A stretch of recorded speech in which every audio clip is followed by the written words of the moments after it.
Hey gang, Ronan here. As you can see in this game, I'm playing the Tier 6 Special Italian Destroyer, the Leone. Uh, this ship is, well, I can tell you that using the Ship Tool website, it ranks 8th out of about 21 destroyers in both the main battery ranking and the torpedo ranking. Now, what do I mean by that? Well, let me give you the rundown on the main battery. The AP DPM on this Leone, I guess it would be pronounced. AP DPM, that's damage per minute, is a max of 106, 105. And the HE DPM is 85,895. So that puts it in 8th place. Now, the torpedoes, the ship has 2 racks, 2 torpedoes per rack. You can see they reload very quickly. And they don't really do a whole heck of a lot of damage, but they have decent range. So you've got 12 kilometers range. Teammate, I need your support. But they do very little damage. The torpedo DPM on the Leone is 64,160, which is decent, but if you compare that to something like T-61, the German premium destroyer, it's over 96,000.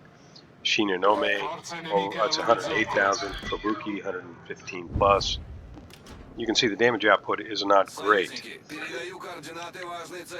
Now, let's get into the rest of the particulars here, and I hope you'll forgive me. Been fighting a bug for the last week. I'd like to just go ahead and read for you a couple things. First, I'll tell you that when you look at the World of Warships wiki, it shows 5 pros, positive things for the ship, and 10 or 11 cons or negative things.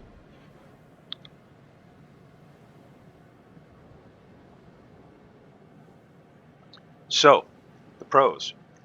The guns. You've got 8 main battery guns, which is the highest count among Tier 6 destroyers. High shell arcs, which allow the Leone to shoot from behind islands. Very good torpedo reload speed, which we talked about briefly. You can see there it's 50 seconds. Torpedoes have long range and very low detectability, as I get detected. And a smoke generator that has a long emission time. And the clouds last quite a long time, kind of like U.S. destroyers. So they're not what you consider the run and gun kind of smokes that maybe you are familiar with. They are more of the typical U.S. destroyer line smokes on this ship. So now let's get to the cons. These are the negatives. Small hit point pool. It's a very large target with fragile modules. Slow main battery traverse speed. That's an understatement. Very poor main battery rate of fire. Look at the reload on that. It's 9.5 seconds. High shell drag combined with high arcs makes hitting targets at range difficult. Very poor firing arcs. Must show a near full broadside to unmask all guns. Torpedo speed and burst damage are low. Virtually helpless against plane attacks. Slow with a base speed of 34 knots. Poor concealment and no anti-submarine warfare armament. Now, plainly, that's all pretty bad. So it was quite surprising that I was able to have a good game in this thing. Honestly, this was played a while ago. I don't even remember what prompted me to play this. Maybe I did it on a dare.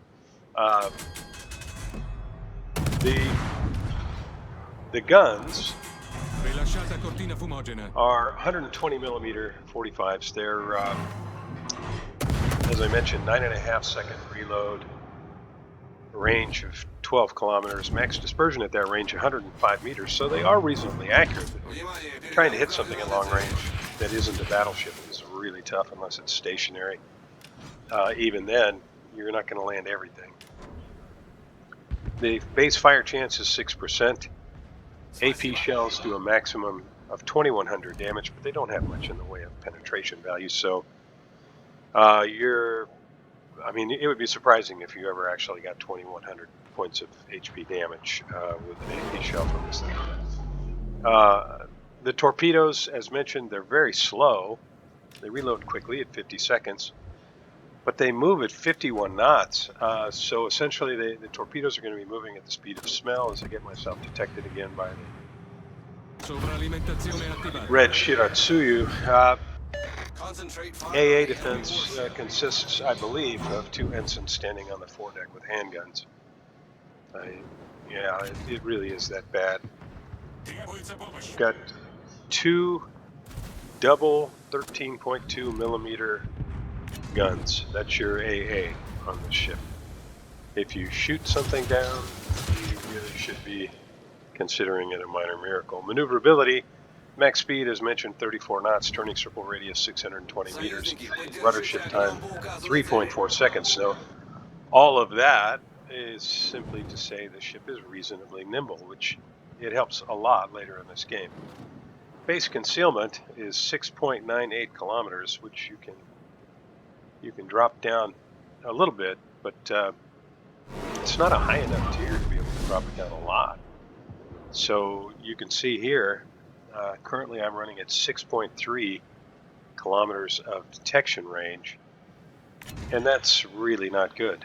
It makes it really challenging to spot for your team, especially when you're up against something like Shiratsuyu or, well, a whole host of other Tier 6 destroyers that outspot you. Now, I got really lucky there and land a torpedo on that Shiratsuyu sitting in his smoke. All stations, concentrate fire on the target. But the majority of this game, as you will see, I'm going to be trying to spot, trying to keep an eye on what these red ships are doing as far as their positioning and whatnot for my team, and trying to drag big ships in front of my torpedoes. And I'm really hoping the Hawk is going to turn to his port side, and look at that, that's exactly what he's doing. Showing broadside. Sovralimentazione disattivata. And he does eat a torpedo. Now I've got torpedoes back up already, and I can tell he's probably going to be making a run for the hills here, so I'm going to put these torpedoes out as far as I can without putting them in the beach right here just off my port side. And I'm going to see whether or not I can land a couple of them. You can see the spread on the torpedoes, absolutely awful. So I have to hope that the two that kind of launched out front might catch up, but at 51 knots, at this point, I was just thinking, well, who knows? Hawk is really fast. It's basically a battle cruiser, despite its battleship designation. It's a really fast battleship. So I was not holding my breath. The one thing that I was hoping is that Hawk was going to be making a port side turn to try to angle against the shores in the North Carolina a little bit more.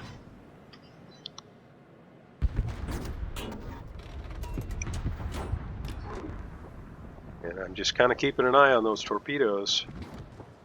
And I might get torpedoes off on the Scharnhorst, but if he accelerates at all here, keeps up the speed, they're not going to land. But hey, maybe I catch the Hawk again. So it looks like I'm not going to be able to get the Scharnhorst. Now, I'm really keeping an eye on the radio location indicator. I'm trying to get Scharnhorst to turn here. I don't want him to run straight for the cap. If I get him to turn, he slows down, or maybe he just puts the brakes on. And I get detected by Shiratsuyu again. He's got 3,573 HP. He's range 8. And I'm able to float out the Hawk. Range 8. And look how difficult it is to get these shells to hit anything.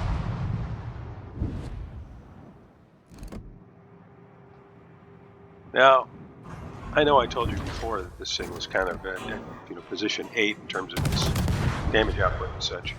But that really only matters if you can actually land shells on things. Concentrate fire on the target. I got to tell you, this was a painful experience. I just I did 2 videos most recently on the new European cruiser Ellie, which I cannot recommend. You know, somebody in the comments, somebody that I know in the comments said that, you know, hey, maybe this thing would be a good destroyer hunter. Maybe that's what it was for.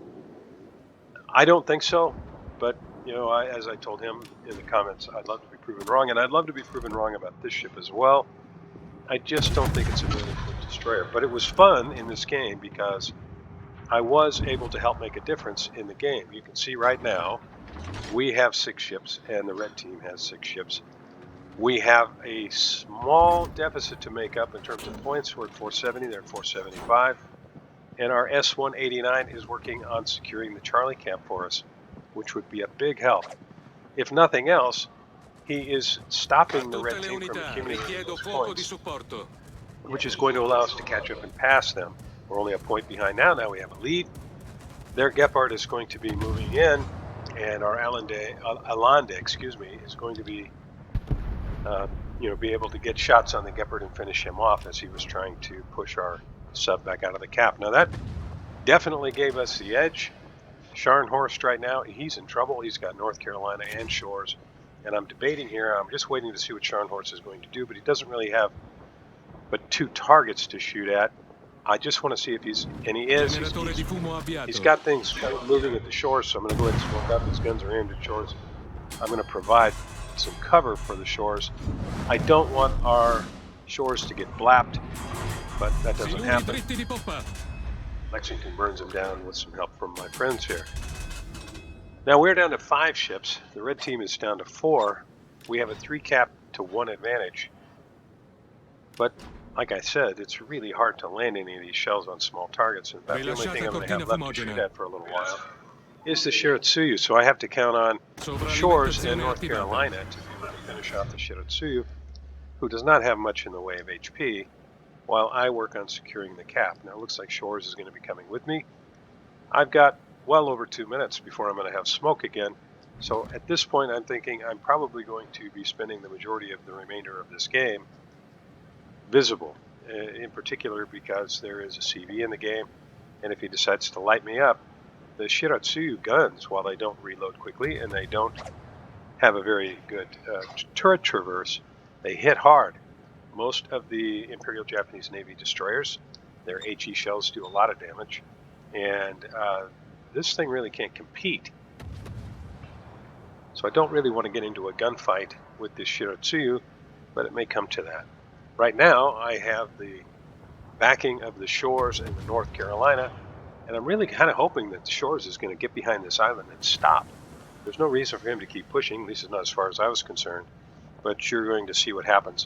Now, I really debated here, should I throw torpedoes out kind of where those green aircraft on the minimap are, on the north side of that small island at, we'll call it Delta 5. Will Leone come around that corner? And so I was debating. I decided, as you can see, our Shiratsuyu, the red Shiratsuyu takes out our S-189, making this game a little bit closer. I seriously considered throwing these torpedoes at here, but I thought, no, Leone, with hardly any HP, he's not going to push into his shores in North Carolina. Now, I thought shores was going to move over here somewhere to help me with the destroyer, but you can see he's now showing a flat broadside to this entire area, and that is not going to work out well for him. It wouldn't matter whether Leone saw him first or whether a torpedo catches him first, as Leone does come around that corner, and my torpedoes may have been more effective there. It just as far as the shores is concerned, it's really not going to matter much. I really thought he was going to use the island to avoid those big shells, but yeah, that's what happened. So North Carolina finishes off the Leone, while the Shiratsuyu torpedoes our shores, and now both teams are down to 3 ships. Their mines is still in pretty decent shape with almost 22,000 HP. He's chasing after our Lexington, although our Lexi's going to be invisible for some time. Shiratsuyu, he's out in front of North Carolina. North Carolina is going to wisely turn and kind of head south. I was really thinking that the Lexi might on his next aircraft run, try to spot the destroyer, but, well, it didn't really work out that way, so I needed Generatore di fumo avviato. to focus on the destroyer. So what am I doing here? Well, I can see that North Carolina's turned. My thinking is he's probably going to be trying very hard to avoid torpedoes. He doesn't want to suffer the same fate that our shores did. I am positioning my ship to avoid a potential torpedo strike. My radio location indicator tells me where the nearest ship is, which is almost certainly the Shiratsuyu. I can't imagine the ICOP's that close. You can see that he's moved. He's actually kind of moving north. And I'm guessing he's going to go to the north side of that island that I mentioned a little bit ago at Charlie or Delta 5. I'm going to get out of this smoke because I expect torpedoes to be coming. And I'm going to try and create a little bit of distance because sometimes a good destroyer player will put torpedoes out ahead of the smoke, anticipating someone doing exactly what I'm doing right now. And I'm going to try and angle to the likely approach vector as quickly as possible. And you'll see that that actually saves my bacon. I'm just checking to see whether there's any chance of me hitting mines. And being ready for these torpedoes puts me in a position to just thread this needle quite easily. North Carolina can now know that he's got another minute or so before he has to worry about torpedoes again, if not longer. If he just keeps moving south, he'll be able to get guns on the mines, and he'll have to count on me and the CV to work on Shiratsuyu. Now, as I mentioned a little bit ago, I really don't want to have to square off with Shiratsuyu. The CV is going to be here spotting. And as was mentioned a little while ago, one of the cons of this ship is, and I'm quoting, virtually helpless against plane attacks. And that is very true. I'm just going to try and get guns on the Shiratsuyu, and I want to close the distance as much as possible because at range, there's almost no chance of hitting him. So there he is at 6.2, 6.1, 5.9 kilometers. And at that range, I have some chance. You can see I'm not doing a lot of damage, but I am doing some. And he's going to probably be trying to get out of range while I try to avoid these torpedoes. I've almost got him. Just got to make sure I don't eat a torpedo here. And I got to count on that to finish him. And I do land 5 and finish up the Shiratsuyu. Now I just have to avoid more torpedoes. I can hear the aircraft coming. I'm just going to position to try it out. Now thread another needle. And then guess which way he's going to go, north or south, and be ready to jump between some more torpedoes. This game's almost over. We've just about got 1,000 points. I really just need to survive this next volley. And I will. And that's the game. Was it, thoroughly exciting or no? But I felt really good about it because this ship is difficult to have a good game in. And I feel like I did. 63,342 damage, 27 shell hits, which for this ship, in my experience, really not bad. Normally in a ship like this, at least in my opinion, if you get close enough to make decent use of the guns, which to me is kind of range 8 and under, very often you're going to take a beating. And the ship does not have much in the way of hit points, so you get up close and you very often get sunk. The base HP on this thing is 13,700. 4 torpedo hits, 2 incapacitations, sank a couple ships, which I can actually take credit for. Started a fire, caused 3 floods, assisted in a cap, and spotted 6 ships. I'm feeling pretty good about that. On the scoreboard, I was very happy to have topped the scoreboard, 1771 base XP. Nice game to our shores and our North Carolina, and our Lexi as well. Mines, you did a great job. You picked up over 1,000. You got 3 players on the red team here that all picked up over 1,000 XP in the game on the losing team, which to me, you played a good game when that happens. It was a close game. It was a fun game. I hope you enjoyed it. I know I certainly did. If you don't have this ship, it's not necessarily one that I would recommend unless you're a collector. But if you are a torpedo guy, you could give this thing a try, and I imagine you could have some fun with it. I did. Thanks a lot for joining me. I really appreciate it, and I'll see you next time.